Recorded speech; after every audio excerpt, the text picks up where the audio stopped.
Hey guys, welcome to another episode of Amber Unfiltered. I know that I've been MIA. I am so sorry. I've been like hella busy. I was also sick and recovering from that. So forgive me for being like totally out of the loop. I hope you guys are doing well. Today I wanted to talk about something very important and very sacred to me.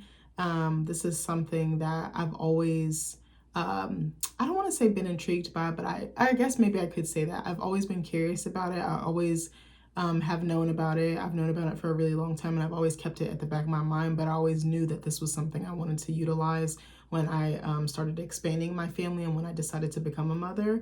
I wanted to talk about Black midwives and Black doulas, but before I do that, don't forget to like, comment, and subscribe. Also, if you want to cash at me at Amber Unfiltered Show, that'd be greatly appreciated. So, anyways, like I said at the beginning of the video, I hope you guys are doing well. I miss you guys, but girl, I was dead. Okay, bitch, I was fighting for my life, like fighting the air, punching the air, swinging, just swinging and hitting nothing, bitch. So a few weeks ago, I actually got a viral infection and I lost my voice. So it took me like 2 weeks to get my voice back. I had to like start throwing up gang signs to talk to my husband. I even had to go to the doctor. I really wanted to go to the ER because it was so bad. Like that cough, that was probably the worst cough that I've ever had in my entire life. And I'm not being dramatic when I say that. Like I barely get sick. I maybe get sick like maybe 1 to 2 times a year, maybe 3 max. And it's always so bad it takes me out. And it's always my throat. I've been procrastinating and I know I need to get in front of it. My tonsils always get inflamed. So I tend to like just go through it. But the most lingering symptom I feel like is the cough and just like the phlegm or the mucus. It just gets so packed in there. My throat gets swollen. Like my tonsils are like red and inflamed. Like it's so, so bad. I don't know where the fuck I got it from. I suspect a couple of places, but I'm not going to air, too much out on that. But that's the delay. That's the reason for the delay. And I decided to take an extra week just to like kind of calibrate myself and get myself back to good standing because I still wasn't at 100%. I still had a little bit of a cough and my voice was like still not 100% restored. So I was like, I'm not recording if my voice sounds like shit. Like, and it was hard being at work too because I returned to work last week and I was like, my whole job is talking to people. And I was like, bro, like my voice is garbage. Like people were like, what's wrong with you? Like, are you okay? And I'm like, I'm fine. Like I'm out of the passing on the disease. It's more so getting my voice and just being back, to 100% physically, because it was a lot. Like, I don't know what type of viral infection it was. I got tested for a couple of things and they were like, it's not this. We're just going to treat it like a standard viral infection because they're all kind of similar in terms of symptoms and just like how they operate and how they affect the body. But it was so fucking bad. Like there was nights I was so sleep deprived because what was I gonna say? I kept coughing so much that I couldn't even sleep. Like, and it felt like someone was pushing me. Like my whole body was like thrusting forward. Like it was so hard for me. Like I was crying because I was like, bro, I cannot get over this. I can't sleep. I'm tired. I'm sleep deprived. I'm a zombie. Like there was a period where I didn't sleep for like 3 or 4 days. Like my family, my family and my closest friends were reaching out to me like every day. And I'm like, bitch, I'm not better. They're like, how are you doing today? I'm like, bitch, the same as yesterday. I had to get antibiotics and it seemed like the antibiotics were taking their sweet ass time. Like it was awful. I tried to sleep in different rooms. I tried to sleep in different positions. It was so bad. I had to like kick my husband out of the bed just so I could because our bed has like an adjustable base. So there's like a remote and you can control it to go up or down or whatever and like at angles. So I was like sleeping sitting up because they say sleeping sitting up helps with like the phlegm and like the drainage or whatever. Bro, it didn't do shit. Like I was just literally staring in the dark like up till 3, 4, 5 o'clock in the morning. And I also wanted to add, I started watching Below Deck. I've never watched that show. I don't want to say I've never watched it. I've seen little clips of it and little bits of it here and there. But I was like, I kind of fuck with this show. I was like, this show is hard. It was showing like, I don't know if it was the original Below Deck. I think it was from like 2015. But I was like, I kind of fuck with this show. I said, Rocky is kind of off her rocker. But I don't know. I was like, it's kind of juicy. I think the main thing was that like, I loved how hospitable, excuse me, that they were and how much they gave to their guests and how much being in service work is really, really difficult, whether you're in a coffee shop, whether you're working on a yacht, whether you're working on a restaurant, any type of service, like in general, especially with food or beverage or anything of that vein, or just giving a service or luxuriousness, like that is so hard. So I was like, I have a lot of respect for them because these are probably easily 10, 11, 12, 13-hour days that they're working. And then they get up and do it again the next day, like for several days, several weeks, several months at a time. Like even people on cruise ships, like workers on cruise ships, I'm like, how do you guys do it? Like you're entertaining us, but it costs you in some capacity. Like that wasn't really lost on me. And again, working in a coffee shop now, I have a much deeper appreciation. I already had an appreciation, was always kind and tried to tip well and be kind to whoever was giving me or my husband or whoever I was with service. But being in it now again, after being removed from it for like 10 plus years, it's different being the guest versus the one giving the service,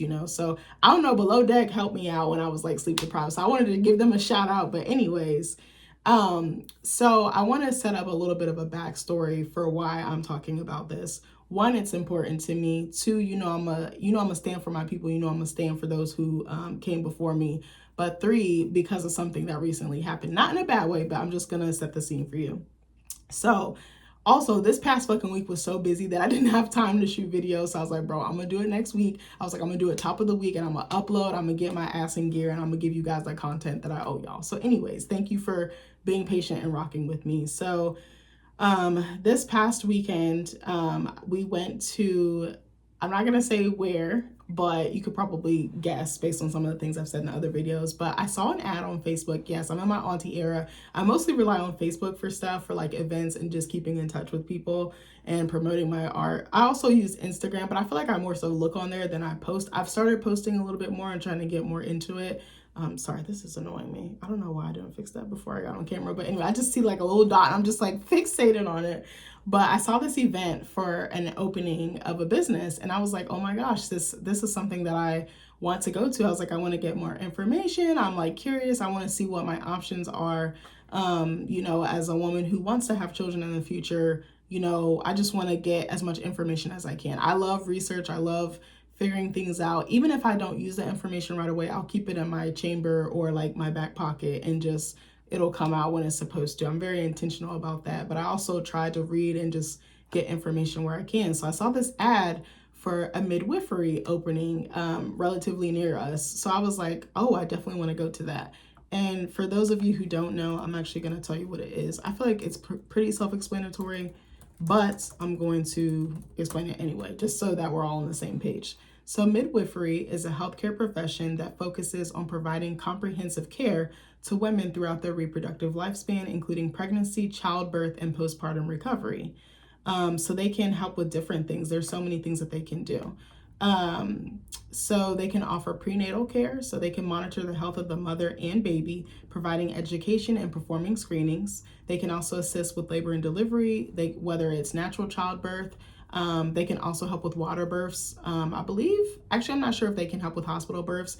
I'm going to go out on a limb and say that they can, but again, I'm not a medical doctor, I'm not a licensed person. I think that they can help with birth in different settings as long as there's not too many complications or risks, was what I gathered from my talk with the midwives and doulas I met this past weekend. They provide emotional support and help manage complications. So they can help manage some, but I think if it's more high risk, obviously you would go to a hospital or something to that effect. They can help with postpartum care, so they can check on the mother's physical and emotional well-being, provide breastfeeding support, which they also call lactation support.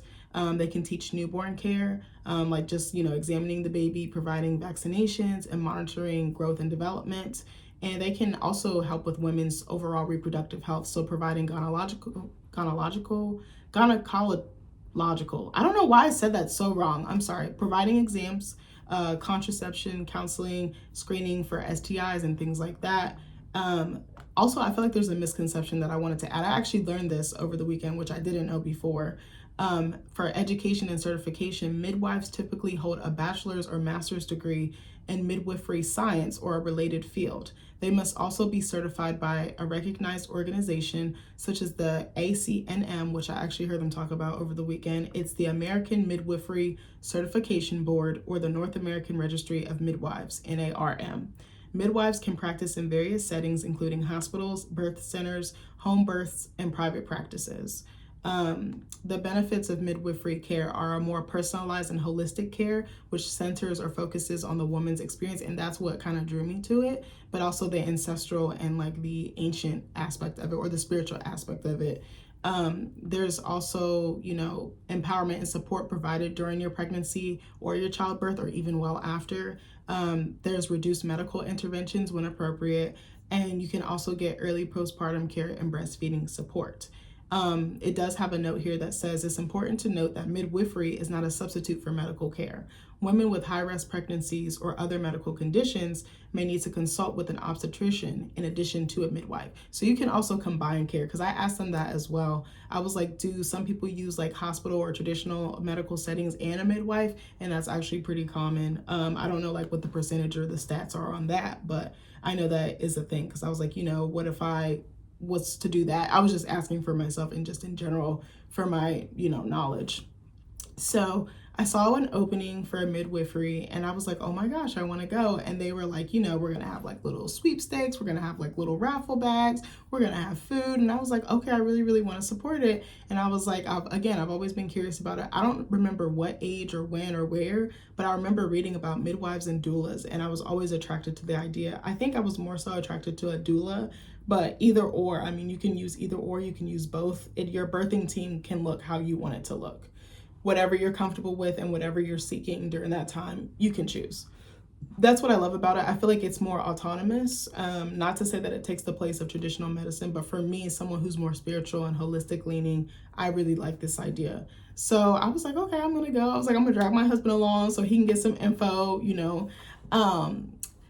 But yeah, so anyways, so we went and we were actually the only ones there outside of the people that were working the event. And I was like, that's okay. I was like, it's a new business. I was like, she's growing and she will get there. It's actually owned by a Black woman. So I was really excited about that. And she seemed really sharp, seemed to really know her stuff. But yeah, so basically, I just asked a bunch of different questions. She had food sitting out. She had like ribs, she had chicken, she had like cheese, cookies, the usual suspects, like basically like a charcuterie board, but not, like fully assembled or whatever. Not that I'm shading her or anything, but it was basically the equivalent of that. But we had already eaten because I didn't anticipate that there was going to be food there. So we stopped at one of our favorite places. We got Nashville hot chicken sandwiches, and those joints slapped. Like, we was tearing that food up. Do you hear me? And I tried this. It was like an apple cinnamon. Was it like an apple cinnamon, apple butter hard cider? That shit was so fire. I was like, oh my God. But that cinnamon, I was like, that cinnamon woke me up, bitch. Like, it cleared my sinuses. I said what I said. So she was there. A couple of midwives were there, as well as the doulas. The woman that owned it, she actually used to be a doula, and then she went to midwifery school. So you do actually have to go to schooling just like you would any other profession, and you have to get certified and you have to get your degree. Some people actually don't go the educational route or don't get the certification. Sometimes they actually do like the field work. They'll actually go out and have like basically their I'm not trying to put air quotes, but like clinicals with like therapists or nursing students or doctors and things like that, like people who are in residencies. It's kind of like that. So you can do either or, you can do both. It depends on the person. Everybody's journey is different. So I was just asking them different questions, and I learned a lot. And I was like, damn, I kind of want to share this. Again, this is really personal because I know that this isn't, some people may not believe in this, some people may not subscribe to this, and I'm not trying to force my belief system on you at all. I'm just sharing some thoughts that I have about how I would potentially like to give birth and why it's important to me, but also some context or background information about it. So I went to that and I was blown away at just like the amount of knowledge, but also something that really stood out to me was the fact that they were like, we take care of so many other people, but we don't get taken care of and we're burnt out. And I was asking them, I was like, so what do you do for self-care? And there's no such thing. We just keep rocking and rolling. And it made me think about how difficult that must be and how draining the work must be, but how noble the work is, how honorable it actually is. And I made sure to let them know that to all the women's faces that were there, because some of them had left, but I made sure to even say that at the beginning of the conversation that I had with them. And something else that I found really interesting was that they were talking about how the doula's job, because I always thought or was under the impression that the doula was mostly there to support the woman and the baby, but really it's all three. It's the whole family unit, the baby, the mom, the dad. That was something that she said. She's like, we're there to push the mom and the dad together. We're there to make them not intimate in the sense of like physical, but more so emotional and spiritual, like making sure the connection or the bond is intact, but also goes deeper or is connected closer, if that makes sense, or gels more. I don't know if what I just said made sense, but I was like, oh, I didn't know that. Like, they were talking about how when a woman is giving birth and the doula is there assisting, like the husband kind of soothing and kind of also giving the husband tools to assist when the baby comes out or even before the baby comes out. And me and Nick, I'm not going to get too much into detail, but me and Nick had a really deep discussion about parenting and just like how women have that maternal instinct and fathers learn as they go. Like mothers learn as they go as well, but I feel like if you're a woman who has been exposed to kids or been around kids for a long time like I have, compared to someone like my husband who is the youngest and didn't really watch anyone grow up and didn't really have any younger siblings because he is the youngest sibling, like the contrast and how I just know what to do.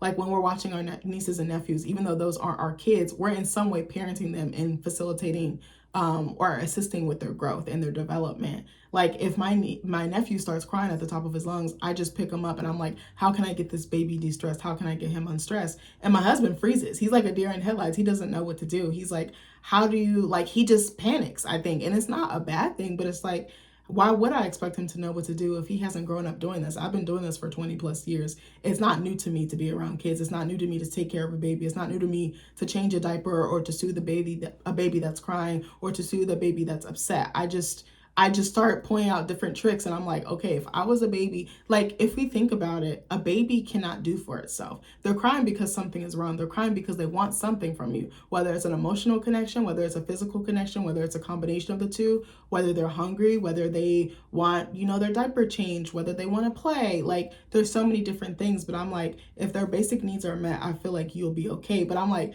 for him, he doesn't think of it that way. And I was like, that is very interesting. But anyways, and something else that I learned that I didn't know was about grandwives. They used to be called grand midwives, excuse me. But I think they used to be referred to as granny midwives. And it was typically an older Black woman, like a matriarch figure or a maternal figure who, is heading the community or heading the family. And she was a Black woman who was Southern, who basically had mastered bringing children into the world and supporting mothers or supporting new women or supporting new parents. And I thought that was interesting because I'd never heard of that. But then a woman had told me about how basically Black women were shut out of like reproductive or maternal or midwifery care, or maternal care, I should say. And what was crazy was the night before I looked up Black midwives and that came up. It was basically saying how for centuries women have been doing midwifery. Let's also add that into the mix as well. But specifically Black women have been doing it since enslavement and probably before that. But then around, I think it was like, and don't quote me exactly on this, but I think it was around like the 1940s or 50s, maybe a little bit later, they were fleshed out. More was required of them. And I found that to be really disturbing, but it didn't surprise me. It was really sad and it was disheartening because it's like, that's so much knowledge, that's so much community, that's so much healing that's being done. But basically they were fleshed out. They were required to have like certification and degrees and things like that, or certifications and licensing. But because they didn't have it, they were discredited, even though they had been doing this for thousands of years, even though their oppressor or their enslaver was requiring them to take care of their children. And it had been well documented that Black women were able to aid in child rearing and childbirth.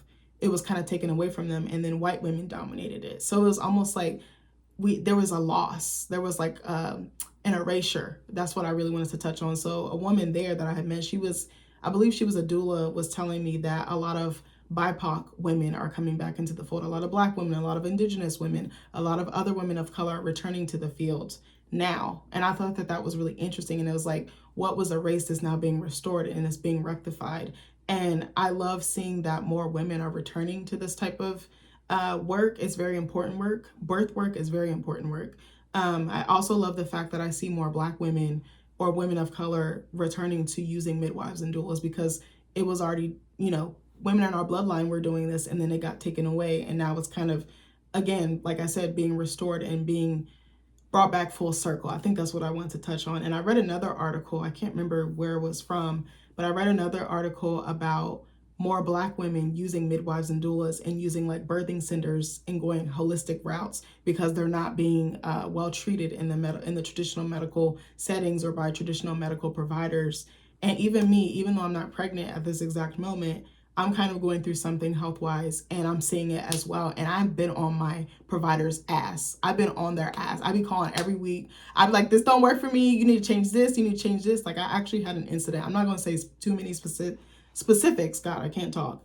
I'm not going to say too many specifics, but basically, one provider said one thing, somebody said something else. It was two different diagnoses. And then I was told to do something to confirm said diagnosis. But then the other provider was like, no, you don't need to do this. So it was like conflicting methods of care, and I wasn't okay with that. So I called back. Oh, and then I was called by that other provider's team and was told, oh, you don't need to get it. You can come in to do a follow-up just so we can see what your other options for treatment are. And they wanted me to cancel this other thing that I needed that would have confirmed what the exact diagnosis was, or at least started getting me in the right direction of a clear answer.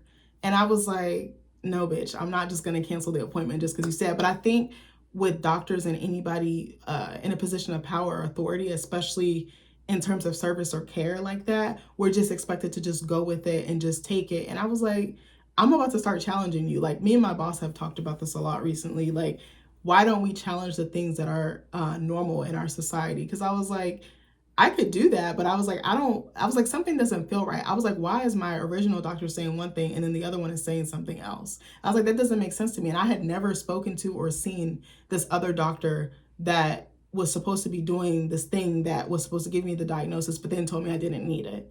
And they were like, well, she looked at all your tests and everything like that. And I'm like, well, she obviously, like, I don't want to say she obviously didn't because I don't want to shit on that doctor, but it felt very like they were minimizing me already. And I was like, I'm not cool with that. So I was like, I'm not canceling the appointment. I was like, I'm going to keep it what I have booked. I said, I'm going to talk to my husband and then I'm going to call you back because I'm not just going to cancel and do whatever just because you tell me to. Like, I really wanted to think about it and I really wanted to do what felt right in my gut. And that's what I want to encourage and implore you to do, especially being a person of color in medical settings.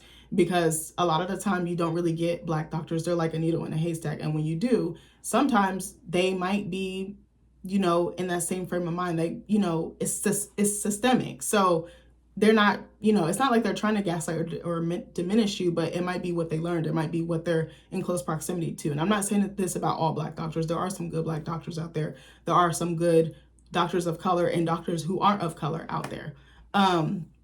So anyway, so I talked to my husband and I was like, I don't feel right about this. I was like, I want to talk to my original doctor. So I called back and I was like, can I talk to my original doctor? I don't want to talk to this lady. I was like, I don't know her. I don't know her. She doesn't go here. Remember the Mariah Carey? I don't know her. The J-Lo thing. That's kind of how I felt. And they were like, oh, they kept giving me the runaround. Oh, she's not in. Oh, she'll be in tomorrow. Do you hear me? I was calling them every day. I was like, I literally set a reminder on my phone and I was calling them as soon as they opened. They opened at 8. I was calling at 8:05, 8:10, bitch. I was like, I'm not playing with you. I'm not the one and I'm not the two. Like, because this issue is like so serious and it affects me in so many ways that I was like, I need to do something about it. And I was like, I have to be proactive because, to be honest with you, to be real with you, I neglected it and I let it persist and it got out of hand to the point now I'm like, I gotta shape up or ship the fuck out. Like, I have to get on top of this.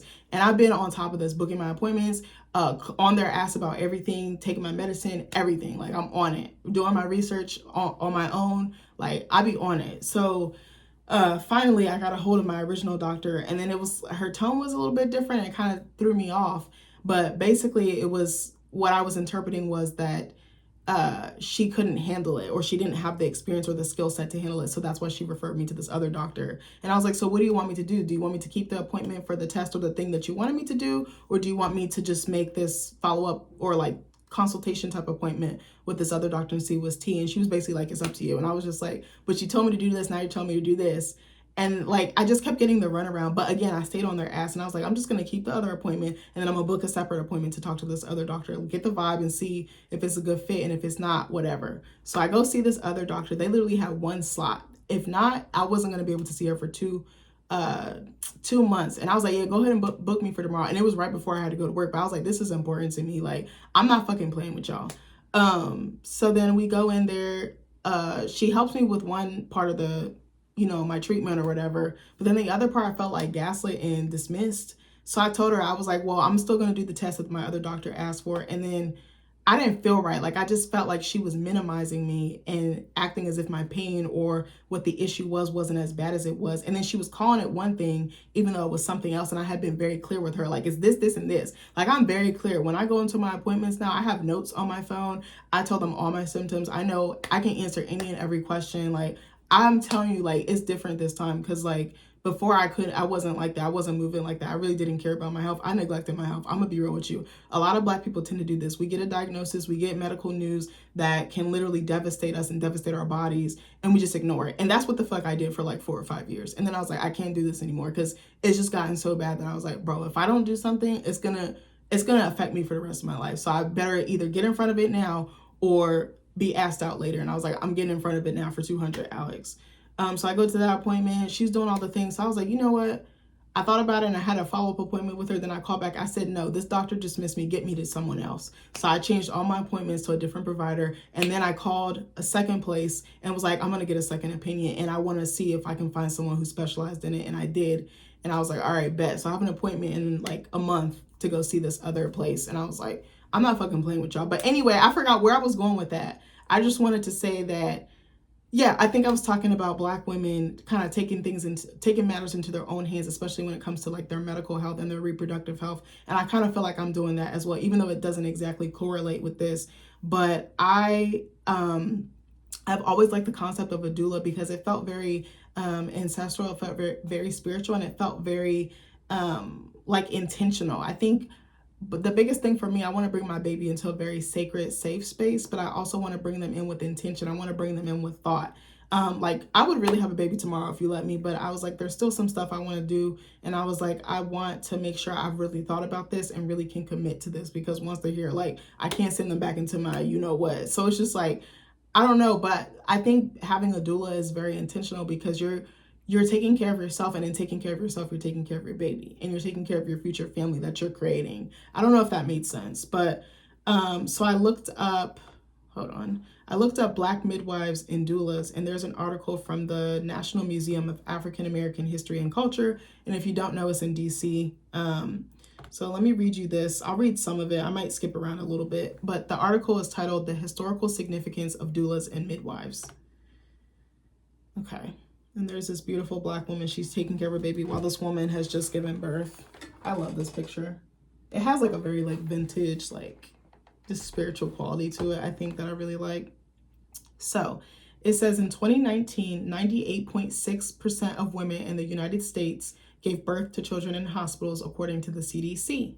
We may overlook the benefits of having a prepared maternity ward staffed with licensed doctors and nurses today, but these vital tools and personnel were not, and in many remote rural locations still aren't available to everyone, which is kind of, it's not shocking to me, but it's very sad because it's like everyone should have access to good health care, especially when you're carrying a child. Before the 1930s, women typically gave birth at home, surrounded by relatives, female friends, and midwives. And that's kind of how I want, like, I just envision like a village of women just like circling me and like being there for me, but really pouring into me in a different way. Like, I have so many things I want to do. Like, if I could ideally give birth in like the most safe and like, I don't want to say genuine. I can't remember. I can't think of the word. Like in the most perfect or ideal way, or the way that I would really want, I would probably do a water birth at home, and I would use a doula, and I would probably have a midwife. I would probably have like, I think, what are those things, like the inflatable tubs with water, and I would have like the lights dim. I would have candles. I would have calm music playing. I would have just a safe, soft vibe, probably like some smells going, maybe like essential oil or incense, maybe not incense, maybe like essential oils or candles and things like that, because I really love just I just feel cozy. And I was like, I want to give birth at home because this is going to be the baby's home. So why wouldn't I give birth somewhere that didn't, why would I give birth in a strange place and bring my baby into a strange place? And then like lately I've been hearing women, especially like my aunts and stuff who already have kids, that they kick women out of the hospital so fast. And I had no idea, like after 2 or 3 days, they're kicking you out unless there's some type of complication. And I was like, that must be so raw. Like your whole shit inside is just raw. Like you just gave birth, like something just came out of you, and you expect me to just leave after 2 or 3 days and I can probably barely move. Like, I just think that's so crazy. Actually, the midwife that I met that owned the practice told me she has 3 kids. She told me the first 2 births were so traumatic at the hospital that that's what made her look into doulas. And I think she had one when she gave birth, and then she became one, and then she became a midwife. And she was like, I'm not going to scare you. I don't want to scare you and tell you too much. But she was like, it was so bad for me that I just didn't want to go back. And I was like, That's very eye-opening. Like, she doesn't even need to tell me because I believe her. And then we mentioned quickly Serena Williams and Beyonce. Serena was in the hospital literally having blood clots, almost dying on the table. And these are women with access, with money, with power, with resources. Same for Beyonce. And it's like, so y'all just hell-bent on not believing Black women? Y'all just think we be making our pain up? I'm like, I'm creative, but I'm not that goddamn creative. Like, but anyway, but that would be my dream situation. And I learned, I know I'm all over the place. I learned about birthing centers. I really didn't know too much about them. I had heard of them. There is actually quite a few back by me, which I didn't even know. But they're, I don't know, she basically explained like it's like a hotel away from home, but just a place to give birth. Like, I saw this picture and I was like, oh my gosh, like it just looks so cozy. She was like, it's basically like a bed. You have like your tub. So she was like, some are like more fancy. I know it's a simple picture, but that's kind of how I see myself giving birth, even at home. But I was like, I would even consider a birthing center. Like, I don't know. It just, something about it is just drawn to me. Like, look at this picture. This one is like a more fancier one. Like, even if I could afford it, I would do something like this. This to me looks better than a hospital room. And I don't want to, or a hospital bed. And I'm not trying to shit on anybody who gave birth in a hospital or a traditional setting. I know it was a different time back then and we didn't have as much information as we have now. But there was an article too I wanted to talk about with women of color going to birthing centers as opposed to hospitals. But anyway, I'm sorry, I'm all over the place. This is about to be a long ass video. So anyways, so it says these attendants were responsible not only for supporting the mother emotionally through the pain of labor, but also for preparing necessary tools and supplies, ensuring general hygiene, administering medicine, and monitoring both the woman and child long before and after birth. And that's what I like, that extra step of care, that extra layer of protection and safety. And a doula is often like the intermediary. Like, they'll go between your medical team and you to make sure you get the best care and make sure that your concerns are being addressed and validated. Something else I learned about, because I had heard on, I don't know if y'all listen to Deadass with Kadeen and Deval Ellis. I think they changed the name Happily Ellis After or something like that. But I was listening to an episode of them like a couple years ago, and they were talking about night nurses. And basically you can hire someone to help with the baby during the night so that you can get rest. And I was like, I love that idea. I was like, I never heard of this. Like, I think sleep deprivation, it's like, oh, well, that's just part of being a parent. And again, there's nothing wrong with that. But I was like, I don't want to be sleep deprived. I want to be there in the best condition possible for my baby. Like, I don't know, maybe I'm a little bit weird or maybe I'm a little bit different, but I was like, I've always liked that idea and I always kept it in the back of my mind. But I was like, bro, how am I going to pay for that? Because I need to pay this person for their time and for their efforts.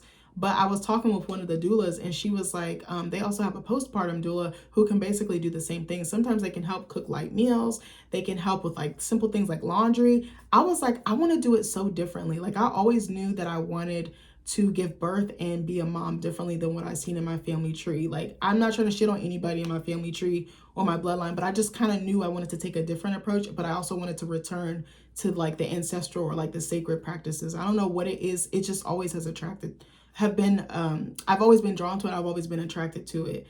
But like, I was like, I would love that. And I told my husband, I was like thinking about it and I was like, how would I pay for that? And then I was like, I can come up with an idea. They have this thing called Honey Fund where you can raise money for your honeymoon. And we did that. We used their website and like their platform. And that's how we were able to pay for our honeymoon, honestly. But I mean, people were giving like a lot of cash and stuff in checks leading up to the wedding. And we saved those. But I was like, what if I did the same thing with the baby? I was like, what if instead of because we have a lot of family that has kids, so they've like made comments like, oh, we're gonna donate all our stuff when you guys have kids. We'll just keep it, like strollers, clothes. So I was like, I don't think we'll want for anything like in the first year or so, which is like a blessing. And we have 3 nieces and 1 nephew. So I was like, we're gonna have more than enough. And then I was like, grandparents tend to go overboard and tend to spoil and stuff like that. And we have a very strong village. We have a very strong tribe. So I was like, I think we'll be straight in terms of clothes and stuff. But I was like, if I could have my perfect thing, I was like, I would make like a little baby fund. And I actually saw something, I think it's called Little Honey Money or something like that. And like, you can basically create funds to help pay for like doulas and stuff like that. And I was like, bro, I would do that. I would do that in a heartbeat. And I started looking up the average price for a doula. I was like, it's not cheap, but it's not overly expensive. It's not as expensive as I thought, but I know it depends on what type of care and stuff you're getting like that, like a couple $1,000s. And I was like, again, it depends on probably the person's experience, the rates that they charge and things like that. And, certifications and just different things like that. But and probably where you're giving birth, your birthing plan, what that requires of them, because being a doula is physically, emotionally, psychologically, and spiritually demanding. Like, it demands so much of you. The doula, or excuse me, the midwife that I spoke to that owned the practice was like, sometimes you'll go drive to someone who's about to give birth, and then maybe the baby is not quite like they're not dilated or anything, so then you'll drive to someone else who's been giving birth and then go back. Like, that's a lot to do in a very short window like that, you know, like it's a short but long window, if that makes sense. But I was like, oh, I could do that. So I thought about doing that.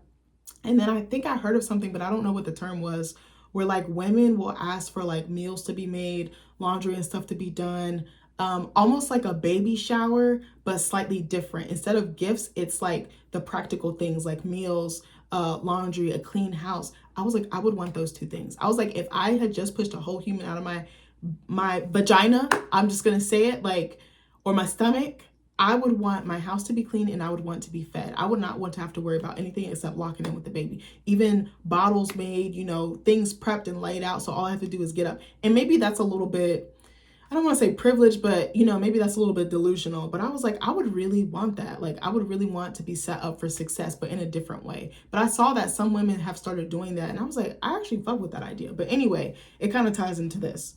So it says in more recent instances, midwives can also be accompanied by doulas who focused on the needs on the mother by offering I was trying to say mental and physical. Jesus Christ, I cannot stop talking so fast. Sorry. By offering mental, physical, and emotional support. These birth workers, what am I totally do that? Sorry. These birth workers traditionally occupied a prominent position in African American communities, serving as healers and spiritual leaders and maintaining extensive social networks. I would imagine too, like the type of community or village that creates, because you're helping so many people bring life into the world. And then the different knowledge, again, the knowledge is very key and knowledge is very valuable. And you're passing it down, but then if it's cut off and it's stopped, you don't have that anymore. You don't have that access. You don't have that support. And then you get things like women being, you know, women dying. You know, the Black maternal health rate is horrible. The way that they treat Black women in medical settings, especially with their reproductive health, is horrible. Black women die all the time. I've read stories of actual doctors, women who were obese, dying because their health wasn't being taken seriously. Their claims of pain weren't being taken seriously. I met another doula or midwife. I can't remember what she was. I want to say she was a doula. She said that she had endometriosis and they found a skin tag on her cervix. They ignored it. This was a white woman, mind you. They ignored it. She said it grew into polyps. Like, come on, it's the neglect for me. Like, come on now. Like, and it'd be other women doing it to other women. Like I just told you with my experience earlier, like if I wasn't on their ass and I didn't give a fuck, I could let this fester. I could let this ruin my life, but I'm not about to. I'm determined to get in front of it, to manage it, to cope with it, and to learn how to have a better sense of health in every aspect of my life: physical, mental, spiritual, emotional, all the things. Okay, so hold on. Trying to skip around a little bit. Okay, so this was the thing I was talking about earlier. I know I touched on a lot of different topics. So like I said earlier, there's something called granny midwives, or the more updated term is grand midwives. So it says, today midwives are trained healthcare providers who operate both at birthing centers, hospitals, and private residences to care for and support healthy mothers and newborns before, after, and during childbirth. However, midwifery has existed for centuries prior to its earliest recorded practice in the United States. Experienced midwives were among the many enslaved individuals who survived the Middle Passage and continued to practice and train others as the primary source of birth care throughout the country. That's powerful and incredible to me, I feel like. Early African American midwives were important members of their community, even among enslaved individuals. Slave owners used these medical practitioners to ensure the health of their reproducing enslaved women and their newborn infants to expand their labor force, which is fucked up. But it makes sense because that keeps their pockets fat. It was also common for midwives to attend the slave masters' wives during birth as well. A good midwife might receive pay for their labor and be allowed to journey long distances to work, granting them a level of mobility that was rare for most enslaved individuals. As a result, these medical practitioners can maintain community connections and ancestry records even when households disbanded and members of the family were sold off. Yeah, again, that's almost like, they're almost like capturing like a family tree. Like they have the knowledge, even though it's not documented, they have it in their heart and their mind. Like, to me, that's very powerful, but it's disheartening that it was taken away. But again, it doesn't surprise me, just based on, you know, the things that have happened in this country. But that's another discussion for another day. After emancipation, African American midwives, often known as granny midwives, continued to work with both Black and white women in rural and remote parts of the South. Often hospitals were rarely accessible and there were a few willing or trained doctors available to serve these populations, making midwives the only viable option for expectant mothers. However, the role of the midwife would change in the latter half of the 20th century as the practice of delivering babies became a medical specialty. And we all know why that is, because we're about to find out in a second. Oh, this is a midwife overdress. This is the uniform dress worn by midwife Amanda Carey Carter. I wanted to just show you guys for a second. I did not anticipate this video to be as long as it was. My bad. Actually, no, not my bad. It needs to be said. Okay, so what does it say? Midwives as medical professionals. Traditionally, midwifery operated as a female-dominated family profession or an apprenticeship, with knowledge passed down from generation to generation. Obstetrics, the medical science that deals with pregnancy, birth, and the postpartum period, was initially shunned by predominantly male medical practitioners. Culturally, it was considered taboo for a man to be present at a birth. Now that I didn't know. Oh, see, here's where it happened. Here's where the wipeout happened, or the erasure happened. However, as privatized medicine grew in popularity in the United States, out of hospital births fell from nearly 100% to 44% by 1940. That's a huge fucking drop. That's over half. That's 56%. Unfortunately, this change was mostly fueled by general medical practitioners whose inadequate obstetric education, general lack of hygiene, and unsafe delivery practices created high maternal mortality rates. Why didn't they train with the midwives, or why didn't they bring the midwives in? That's a genuine question I have. Like, you're out here, I got a whole other thing I could say, but anyway, the rise in mostly preventable deaths compelled the government to intervene, subjecting midwives and physicians alike to state health regulations, and that's what drove them out. Here's a midwife permit. Oh, this is from Farmville, Virginia. Okay, shout out. That's kind of nearby me or something like that. This was her permit. I don't think I knew that they had to have a permit. Wow, that's really neat. This was issued to Amanda Carter November 2nd, 1955. Okay, so it says, cards like this one issued to midwife Amanda Carey Carter by the Virginia Department of Health certified birth workers and held them to certain standards determined by the state. Many midwives adapted to this change, embracing the opportunity to care for their patients with the benefit of formalized training programs. This was the case with Amanda Carey Carter, a fourth-generation midwife who delivered both Black and white babies in the rural Piedmont region of Virginia from the 1950s to the 1980s. So she was doing that for 3 decades. That's a long fucking time. To obtain a midwifery permit in Virginia, Carter was required to register with a local registrar, attend classes in safety and hygiene, provide 1 or more letters of recommendation from local physicians, report all births, and adhere to safety rules outlined in the midwife manual provided by the Department of Health. Wow, that's a lot of hoops they'd have to jump through. Holy smokes. She said, this is a quote from her, I had the experience of delivering 1 set of twins and approximately 500 babies. In fact, my license will not expire until June 1985. Now I gotta look her up. I'm sorry. I'm getting distracted. Is there a picture of her? Oh, she's Black. I was hoping she was Black. Hold on 1 second. This is her. Oh, I'm so glad that she was documented. I was thinking she was Black, but I wasn't entirely sure. This is her. This is an older picture of her. She's beautiful. She looked like family. You ever see somebody and they just look like family, especially like a Black person? Like, I've been seeing that a lot at work lately. Like, there was this older couple that came in, and the guy, he looked like my grandfather that had passed during COVID. And I was like, I had to stop for a second because I thought it was him. Oh, this is another picture of her with the baby. I was like, hold up. And then his wife, I was like, she gives like great aunties. I was like, what is this? This is her with the baby. I was like, oh my God, yeah, she looks very familiar to me. Okay, let me go back. Sorry guys, I keep getting off topic. Oh wow. So it says midwives often face competition and exclusion from their practice. That's the word I want to use, exclusion. From their practice by physicians who sought to exclude them from the profession. That's a different type of evil. They hating. They was really hating. That's what it really was. Hold on 1 second. Oh, wow. However, many midwives like Mary Frances Hill Coley, a midwife in Albany, Georgia, who had delivered over 3,000 babies, utilized the tools and trainings of the mostly white medical establishment to care for her most at-risk patients. Wow. In the 1953 documentary, All My Babies, Coley demonstrated how a well-trained lay midwife could deliver healthy babies even in the poorest conditions while acting as an intermediary between patients, nurses, physicians, and members of the local community. I think that's another reason why I want a midwife or a doula, is because that they can help advocate for you, because there's a level of education and advocacy involved in it. A lot of the times, especially with new or first-time moms, we don't know what we don't know. But if we have someone with that knowledge, they can take up for us in a way that we can't take up for ourselves.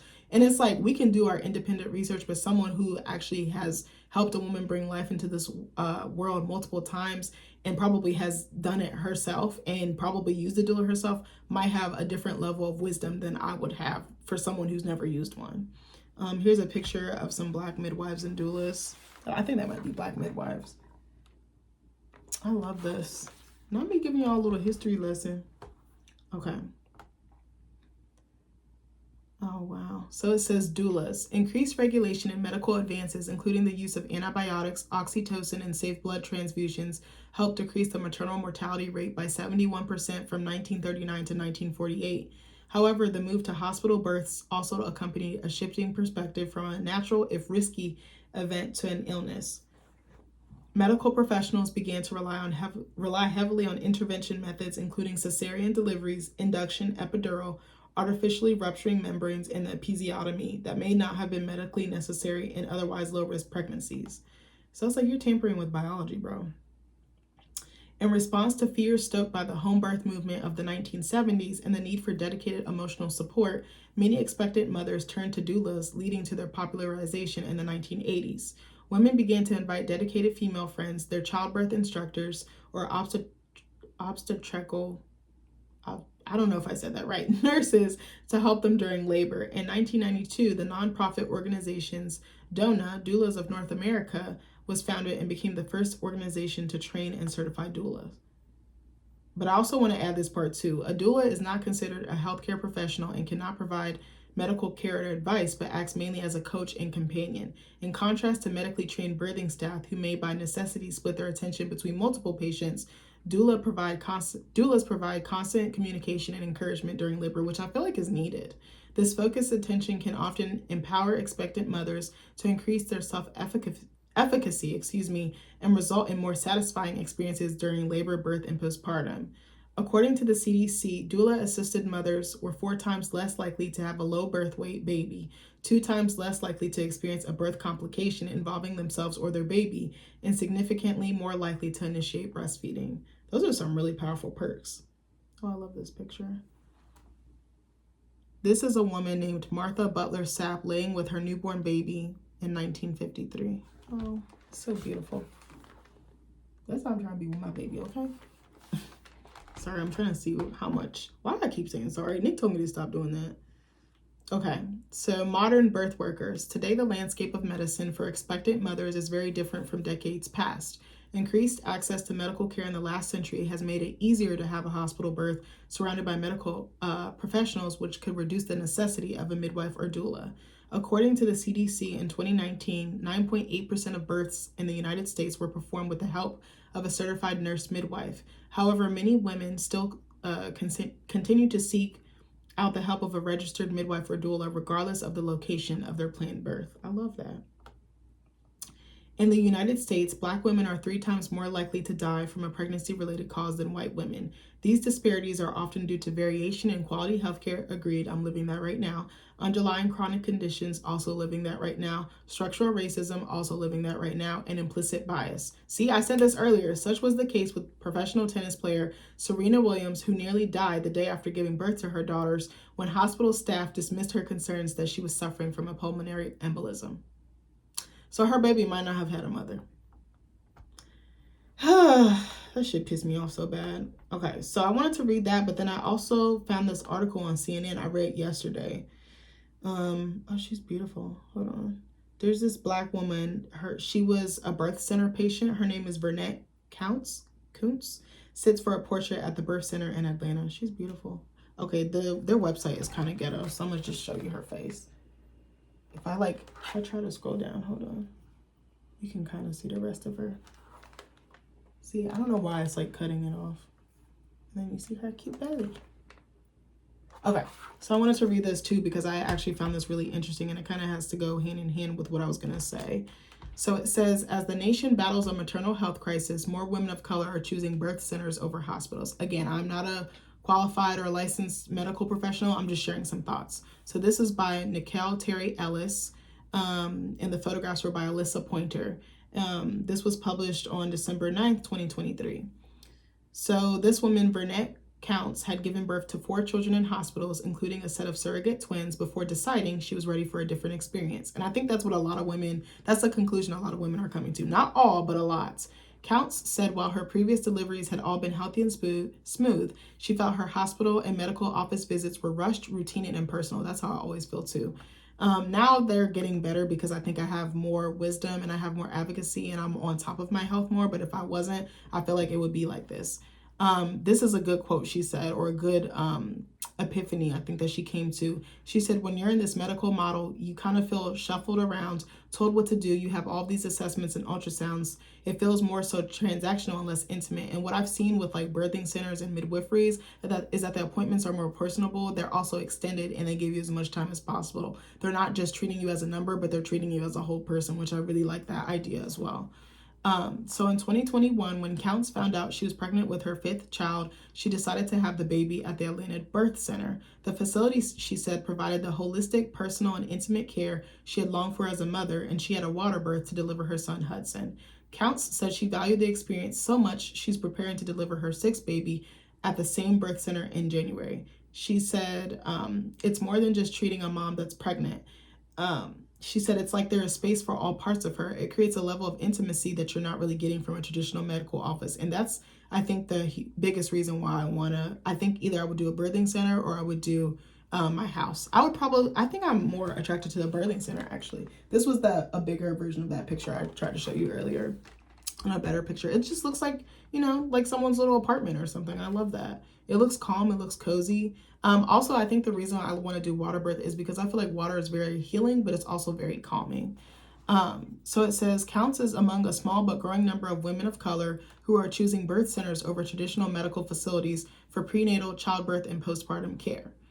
While the majority of births in the U.S. still happen in a hospital setting, in 2020, nearly 2% of people chose to give birth in a community birth setting, such as a birth center or home birth, according to the most recent data from the National Partnership for Women and Families, a nonprofit that tracked these trends based on birth certificate data. Between 2019 and 2020, there was a 30% increase in Black women opting to give birth in those settings and a 26% increase for Native American women, according to the nonprofit. The number of Hispanic women choosing to give birth in those settings increased by 24% and 18% for white as well as Asian women. The decision by some families to move away from traditional hospital birth settings comes as the nation battles a maternal health crisis in which Black women are nearly 3 times more likely to die from pregnancy complications more than white women. Birth centers are often home-like facilities that offer clients longer appointments and more freedom and autonomy in their birth experience, and that's what else I really, really want. They are designed to care for those with low-risk pregnancies, and state regulations prohibit them from performing C-sections, according to the American Association of Birth Centers. Okay, so it says Atlanta Birth Center Executive Director Tamara Tate said if a client has complications beyond the scope of care, such as elevated blood pressure, a breached baby, or if the baby's weight is smaller than its gestational age, they are transferred to a local hospital. The birth center also does not offer epidurals or medications to induce labor, so it seems more natural to me is the vibe I'm getting. Birth centers also generally have risk assessment criteria that helps them to determine whether it's safe for someone to give birth at their facility or if they need to be transferred to a hospital. And I'm not going to say what my illnesses are, what my conditions are, but I did ask if I could give birth in these types of settings or even do a water birth, and I was told that I could, which gave me a little bit of hope because I thought that I couldn't. Okay, hold on. All right, I might skip around a little bit. Okay, so a woman named Leslie Welch, co-founder and co-director of Birth Center Equity, said birth centers are often focused on showing respect, building trust, and bonding with families, something women of color across the country desire, especially with those who have experienced trauma or racism in healthcare. According to a report released in November by the National Partnership for Women and Families, Black women are twice as likely as white women to report that a medical professional ignored them, refused a request for help, or failed to respond to requests for help in a reasonable amount of time. Whew. I love this quote right here, even though it's fucked up. It says, "This whole country has operated in a hierarchy of human value based on race. Our hospitals and health systems are no exception. Survival should be the least we expect in birth care. That's the least we can do for so many families in this country." I believe it. I love it. This is Counts again. This is a better picture of her. This is her during one of her appointments. She looks beautiful. And she also looks happy. Like she feels safe and she feels comfortable. That's what else I'm picking up. So it says, many birth centers are designed to provide families with the comforts of home. The delivery rooms at the Atlanta Birth Center, for example, resemble bedrooms with queen-size beds, lamps, paintings on the walls, and changing tables for babies. Okay, hold on. I'm trying to see if there's anything else. Okay, there's more, but okay, I'm trying to see. Okay, it's kind of talking more about the center, but anyway, yeah, I kind of just wanted to touch on that. And I also wanted to talk about doulas for a second. So just quickly, a doula is a trained professional who provides non-medical support, emotional, physical, and informational to birthing people and their partners before, during, and after childbirth. I think I kind of touched on this earlier. They offer support during various life events, not just birth, and their role includes advocacy, comfort measures, and helping clients access resources. So that's why I think I'm really drawn to it. And they have other doulas as well. They have birth doulas, they have postpartum, they even have death doulas, which is something that I would be interested in as well. They kind of help you plan how you want to leave this earth. And I think that that's really important to actually think about that and to talk about that. But yeah, I don't know. I just have always loved the idea of it. And I think I'm leaning more towards like that holistic spiritual route. And I think that I would actually be treated better versus if I went into a hospital. Now, I'm not trying to shit on all hospitals. I feel like there potentially are some good hospitals and some good providers out there. But I think just based on what I'm going through now, I'm leaning more towards this. And I think I've always leaned towards this. I didn't know too much about birthing centers, but I feel like I learned a lot from meeting with these women. And then also because they use them themselves, I feel like they're more vetted and I can trust them more. And they actually pointed me to some other resources, you know, because they're a little bit out of the way, but there's other birthing centers and doulas and midwives that are more in, you know, in closer proximity to me. So I thought that that was really amazing. And I was like, who knows, maybe I'll circle back to using one of them, or maybe I'll run into them again. But I think I just wanted to put this out there because I think the way that you give birth, it's up to you. Like you can control your narrative, especially how you bring life into this world. And I think I wanted to leave mostly on that note. And we don't just have to take what's given to us. That's something I'm learning now with this little, I don't want to call it a health scare, but this health journey. That's what I guess I want to call it that. And I think that it's interesting that something that was taken away and something that was so sacred is now bubbling back up to the surface. And I think is really key. There was so much more I learned, but I feel like I want to keep some of it to myself. I feel like I touched on some of it a little bit throughout the video, but I think I was asking more questions just about like what all it entails, how a man, you know, not how a man, how your spouse can support you, and what does the spouse get from a doula or a midwife. And I was just asking them different questions. I feel like it was such a personal, sacred conversation that I don't want to air all of it out online. But yeah, let me know. Have you guys ever heard of doulas? Have you ever heard of midwives? Are you curious? Are you expecting? Do you want to plan a family? What does your birth journey look like? Do you, now that you've heard this, would you be open to exploring something like this? I think that this is really important. I think there's just a different level of care and there's a different level of support that is offered with a doula and a midwife or both. As opposed to maybe just a doctor. I think a doctor is just focused on in and out, but it's like that is a whole person and each person is so different and they can come with a different set of complications. They can come with a different set of concerns, and to just dismiss them or act like they're not as bad as they truly are, I feel like that's really cruel. And a lot of, like the article said, a lot of these things can be prevented from escalating into something worse or far worse. But yeah, I don't know. I hope that I'm able to financially afford this in the future. I hope that my baby can benefit from this. I hope my husband can benefit from this, and I can.